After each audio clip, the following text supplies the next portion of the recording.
creating money, but it's money creation to try and have the Federal Reserve print money to buy government bonds.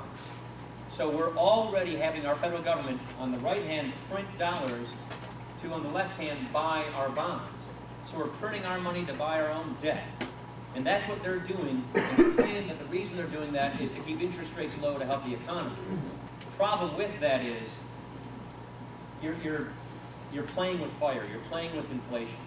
When is enough enough? And I don't personally think they know the answer to that question. I fear that they've done too much of it already. And number one, number two, I think they're going to do a third round of this. They sort of are with this thing they call Operation Twist. So another way of saying this, what can we do about it?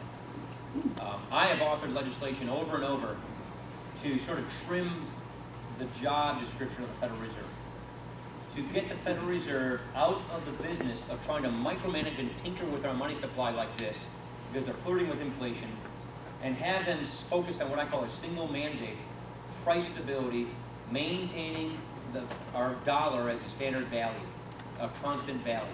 That should be the job of the Federal Reserve solely. Many other central banks operate like that. Ours doesn't. And so they have this dual mandate, which comes at the expense of each other.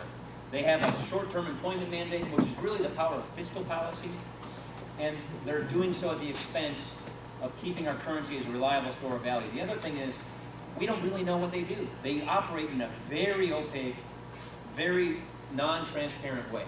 So we need to have more transparency at the Federal Reserve, and I believe we need to have the Federal Reserve focused on fixed rules so that we, citizens, the economy, knows exactly how they operate, so we take all the guessing game out of it. So we don't have to speculate as to whether or not they're going to debase our currency or not. They inject a ton of uncertainty into the economy because of the way that they operate and the opaqueness with which they operate, and I think we need to remove that.